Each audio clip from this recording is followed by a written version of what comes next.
4월 18일 새벽 기도의 말씀입니다. 오늘은 신명기 29장 14절로 29절까지입니다. 내가 이 언약과 맹세를 너희에게만 세우는 것이 아니라 오늘 우리 하나님 여호와 앞에서 우리와 함께 여기 서 있는 자와 오늘 우리와 함께 여기 있지 아니한 자에게까지이니 우리가 애굽 땅에서 살았던 것과 너희가 여러 나라를 통과한 것을 너희가 알며 너희가 또 그들 중에 있는 가증한 것과 목석과 은금의 우상을 보았느니라.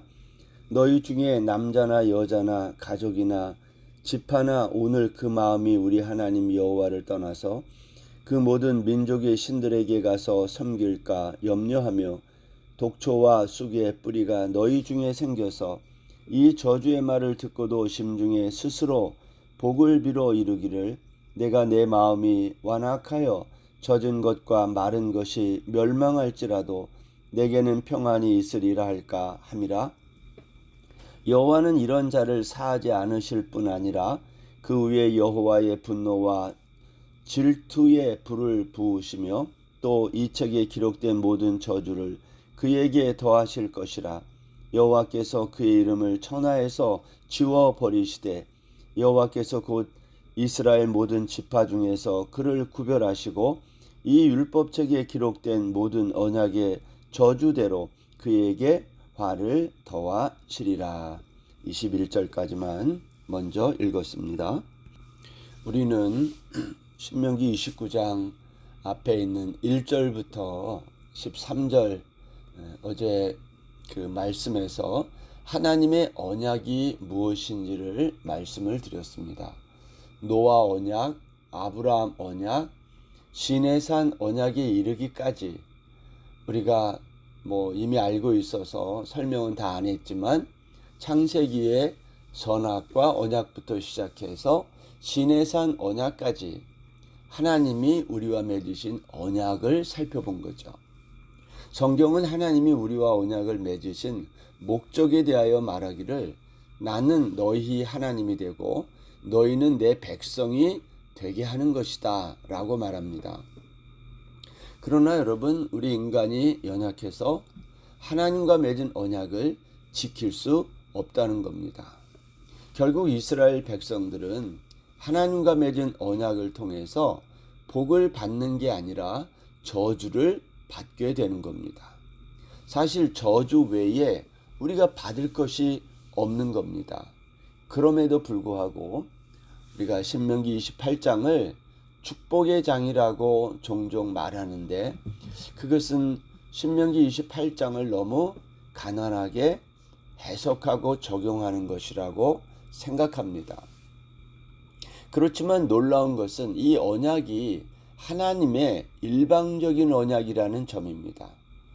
그래서 우리의 불순종에도 불구하고 이 언약은 하나님이 반드시 이루시고 완성한다는 것, 이게 이제 하나님의 말씀입니다.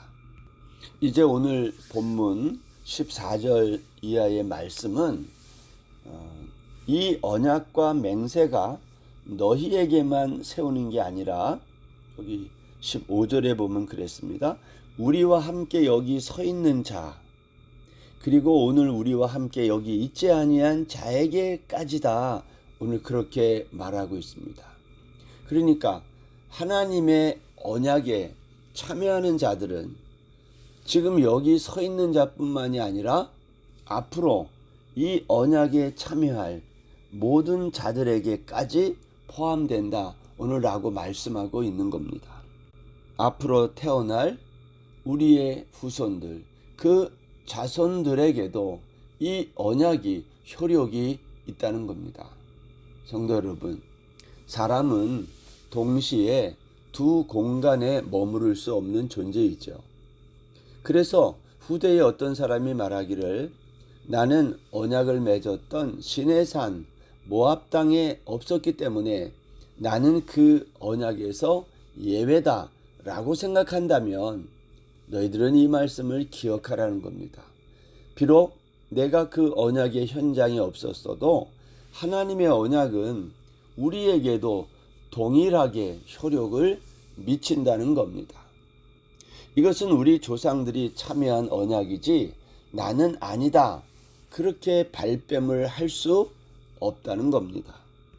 예를 들어서 너희 중에 어떤 사람이 그들의 마음이 하나님 여호와를 떠나서 가나안 땅에 있는 모든 민족의 신들을 섬기고 또 그렇게 할 때에 이 저주의 말, 율법이 말하는 이 저주의 말을 들으면서 마음으로 생각한다는 거예요. 내가 마음이 완악해서 젖은 것과 마른 것이 멸망할지라도 내게는 평안이 있으리라. 그렇게 하면 어떻게 되겠느냐는 거예요.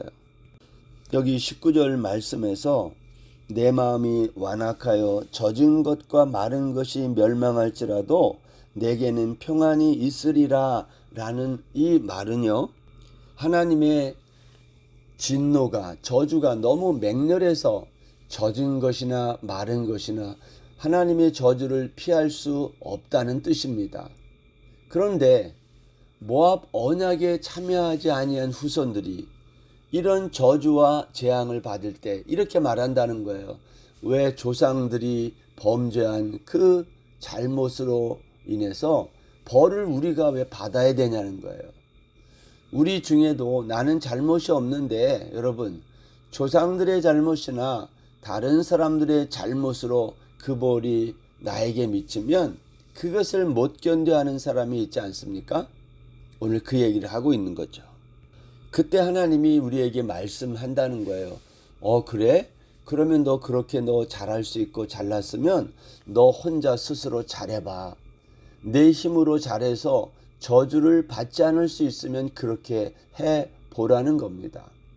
그런데 여러분, 우리 가운데 스스로 잘할 수 있는 사람이 있을까요?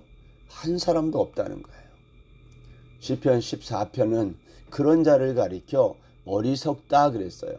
어리석은 자는 그의 마음에 이르기를 하나님이 없다 하는도다. 그들은 부패하고 행실이 가증하니 선을 행하는 자가 없다 그랬어요. 여러분, 시인은 어리석은 자가 누구냐? 하나님이 없다고 하는 자다라고 말하는 겁니다. 여러분, 사무엘상 25장에 가면 나발이라는 사람이 등장하는데요. 그 나발이라는 사람에 대한 성경의 소개가 뭐냐면 완고하고 행실이 악하다 그랬어요. 여러분, 나발이 완고하고 행실이 악하다는 말은 어떤 뜻일까요? 여러분, 나발은요, 그 시대를 살아갔던 평범한 한 소시민 같은 자였어요.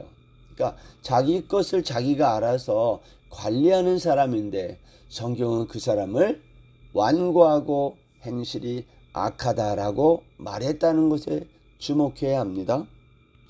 나발은요, 다른 사람에게 해를 끼친 사람이 아닙니다. 그는 나쁜 사람은 아니었어요. 그런데 어리석다라고 말한 겁니다. 왜 성경은 나발의 어떠한 모습을 보고 어리석다라고 말했을까 하는 겁니다. 여러분, 나발은요, 다윗의 소년들이 와서 먹을 것을 달라 그럴 때 너희들은 왜 노력도 안 하고 남의 것을 자기 것처럼 달라고 하냐, 이렇게 말한 거예요. 너희들도 나처럼 열심히 살면 얼마든지 먹고 살 수 있는데 왜 그렇게 하지 않고 남의 것을 쉽게 얻으려고 하느냐. 나도 남들 놀 때 열심히 공부하고 노력해서 이 자리에 올라왔다라는 말입니다. 그러나 그러한 나발의 생각은 성경이 뭐라고 말해요? 어리석다. 그래서 그의 이름이 미련한 자라는 겁니다. 나발. 왜 그렇습니까? 나발에게는요, 이웃이라는 개념이 없다는 거예요. 함께 산다는 생각이 없었어요. 자기 혼자 만족하고 행복했어요. 여러분, 오늘날도 이런 사람이 있을 수 있어요. 남들이야 홍수가 나든 말든 지진이 일어나든 말든 전쟁이 일어나든 말든 나만 괜찮으면 괜찮다고 생각하는 사람들, 이 사람이 어리석은 자들이에요. 오늘 본문 20절로 돌아오면 여호와는 이런 자를 사하지 않는다 라고 말했어요. 뿐만 아니라 여호와의 분노와 질투의 불을 부으시고 또 이 책에 기록된 모든 저주를 그에게 더하실 것이다. 오늘 그렇게 말씀하고 있습니다. 나는 하나님이 언약을 맺을 때 그 자리에 있지 않다고 나와는 아무 상관이 없다고 말하는 것은 어리석은 것이라고 오늘 성경이 말하고 있는 것입니다. 그래서 오늘 본문 22절부터 제가 읽지는 않았지만 22절 이하를 보면 하나님과 맺은 언약을 지키지 않은 결과에 대해서 말해요. 어떻게 말합니까? 이스라엘 온 땅이 유황이 되고 소금이 되어 아무것도 결실하지 못하는 옛적의 소돔과 고모라처럼 된다는 겁니다. 그리고 이 광경을 멀리서 오는 낯선 객들 그리고 너희 후손들이 보면서 묻는다는 거예요. 어찌하여 이 땅이 이렇게 저주를 받게 되었습니까? 그때 사람들이 이렇게 대답하는 겁니다. 우리가 이렇게 저주받게 된 이유는 하나님과 맺은 언약을 버리고 우리가 다른 신을 따르고 섬기고 절했기 때문이다. 25절 보시겠습니다. 그때의 사람들이 대답하기를 그 무리가 자기 조상의 하나님 여호와께서 그들의 조상을 애굽에서 인도하여 내실 때에 더불어 세우신 언약을 버리고 가서 자기들이 알지도 못하고 여호와께서 그들에게 주시지도 아니한 다른 신들을 따라가서 그들을 섬기고 절한 까닭이라. 그래서 여호와의 진노가 이 땅에 또 율법에 기록된 모든 저주대로 재앙을 내리셨다. 오늘 그렇게 말씀하고 있는 겁니다. 우리가 오늘 이쯤에서 신명기 28장 29장에서 말씀하신 하나님의 축복과 저주를 한번 요약할 필요가 있습니다. 축복은 하나님과 맺은 약속을 지킬 때 주어지고 저주는 어길 때 주어진다. 우리가 그렇게 생각을 많이 했는데 그게 아니라 그랬어요. 우리 인간은 하나님이 주신 율법과 약속하신 말씀을 지킬 수 없는 연약한 존재다. 그래서 우리 모두는 무조건 저주 아래 놓인다고 했습니다. 그렇다면 축복은 뭘까요? 우리가 그런 저주 아래 놓인 존재라는 것을 받아들이는 것. 내가 저주 아래 놓인 자라는 것을 알 때 우리가 하나님을 바라고 찾기 때문이라는 겁니다. 그게 복이라는 거예요. 하나님이 우리와 맺은 언약 그대로 복도 임하고 저주도 임하는 이 모든 것, 이걸 다 받아들일 때 이것을 복이라고 말하는 겁니다. 그래서 오늘 신명기 29장에 이제 마지막 부분에서 모세는 하나님의 언약의 결론을 이렇게 말해요. 29절입니다. 감추어진 일은 우리 하나님 여호와께 속하였거니와 나타난 일은 영원히 우리와 우리 자손에게 속하였나니 이는 우리에게 이 율법의 모든 말씀을 행하게 하심이니라. 여러분, 이게 무슨 뜻일까요? 율법에 감추어진 일과 나타난 일이 있는데 이것을 복과 저주라고 한다. 근데 하나님은 이 모두를 행하신다는 거예요.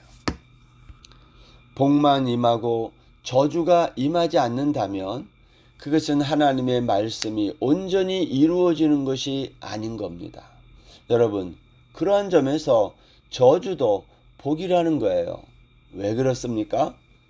예수님도 십자가에서 저주를 받으셨기 때문입니다.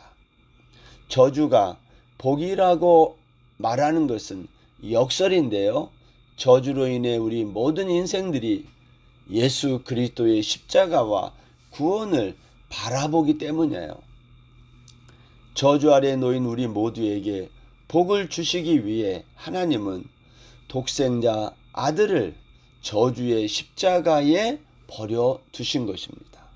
하나님이 이렇게 하신 이유, 그것은 이 십자가를 믿는 자들에게 저주가 복이라는 것을 알게 하기 위함이었던 것입니다.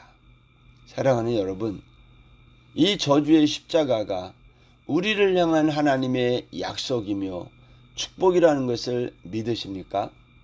그것을 믿는 사람이 하나님의 백성인 것입니다. 전도서 3장 11절에 의하면 이런 말씀으로 정리할 수 있어요. 하나님이 모든 것을 지으시되 때를 따라 아름답게 하셨고 또 사람에게 영혼을 사모하는 마음을 주셨느니라. 그러나 하나님이 하시는 일의 시종을 사람으로 측량할 수 없게 하셨도다. 왜 사람들이 하나님이 하시는 모든 일의 시종을 측량할 수 없게 하셨을까요? 그 이유는 하나님의 모든 말씀을 이루기 위함이라는 것입니다. 감추어진 일, 나타난 일, 이 모든 것들을 이루시기 위해 하나님은 사람에게 측량할 수 없도록 하셨다. 뿐만 아니라 이 모든 것을 때를 따라 아름답게 하셨다. 복과 저주 모두 하나님이 우리에게 주신 아름다운 것, 그것이 축복이라는 거예요. 우리가 오늘 하루를 살면서도요, 우리에게 하나님이 주신 많은 것들 중에 어떤 것은 우리가 싫어하는, 이거는 하나님의 저주 같은 그러한 일들이 있을 수 있어요. 그런데 성경은 이 모든 것이 다 아름답게 때를 따라 우리를 위해 하나님이 지어주셨다는 거예요. 저주와 복 모두가 하나님이 우리에게 주신 축복임을 기억하는 거룩한 날 되시기를 주의 이름으로 축원합니다. 기도하겠습니다. 하나님 아버지, 오늘도 우리가 하나님이 주신 복과 저주의 말씀을 생각합니다. 그러나 성경은 복도 복이고 저주도 복이라고 말씀하시면서 예수님의 십자가를 가르쳐 보이셨습니다. 주님이 십자가에서 저주받은 것이 우리 모두에게 복이 된 것처럼 우리에게 일어나고 있는 모든 저주처럼 보이는 일들도 하나님이 우리에게 허락하신 놀라운 축복임을 기억하고 믿는 우리 모든 성도들 되게 하여 주옵소서. 그것이 하나님의 백성임을 깨닫게 하여 주옵소서. 감사하며 예수님의 이름으로 기도드립니다. 아멘. 오늘 하루도 평안하세요.